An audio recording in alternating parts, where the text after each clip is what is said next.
when you do pull a consumer report and when you do use that consumer report to make an adverse action or to deny credit or to give them a deal that they wouldn't have otherwise had, anytime you use somebody's credit report to do something adverse to them, well, then you're going to owe them an adverse action notice. Okay. Now, keep in mind, an adverse action, it's very broad. It's not just denying the credit. It could be maybe you reduced their credit line, or maybe you closed an account. So whatever it means, an adverse action is a very broad concept. But if you use their consumer report to take an adverse action, then you're going to owe them certain disclosures. Okay. And that's what we're getting at here on pages 18 and 19. Now, so let's say we're talking consumer report here. Keep that in mind. Don't get it confused with Reg B.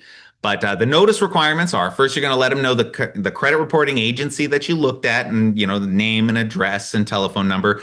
There's a credit reporting agency statement that has to be in there, letting them know that you made the decision, not the credit reporting agency. They just gave you the details. There's consumer rights that they have to have disclosed, that they can get a free copy if they ask for it, and how that works, and they have a right to dispute the accuracy of any information that's in there. But then if there is a score attached to that consumer report, then you're going to give them even more details about the score itself. Now, keep in mind, the score can't be on a separate form. So it has to be on the adverse action notice if you use that score. But you're going to let them know the score, the range of possible scores, the date that you pulled it, and so what the score was on that particular date, and then the list of key factors that may have negatively impacted their score. Also, keep in mind, if one of the key factors that negatively impacted their score was the fact that they've had their consumer report pulled multiple times, think of that as like a super key factor that has to be on any adverse action. It's basically to let them know you've had your consumer report pulled a bunch of times, and now it's starting to negatively affect your score. Okay, that's like that one always has to be there if it is one of the factors. You're also going to let them know information about the score provider.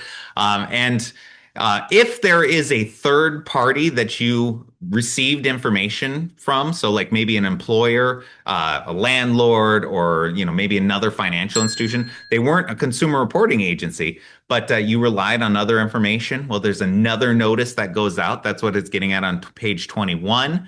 And then look at letter D. Keep in mind, if you're denying somebody's application, but it has nothing to do with their consumer report, you shouldn't be providing them that information. Okay, you shouldn't be giving them the FCRA disclosures if the consumer report had nothing to do with their adverse action. Okay, so then you should only be providing the Reg B stuff.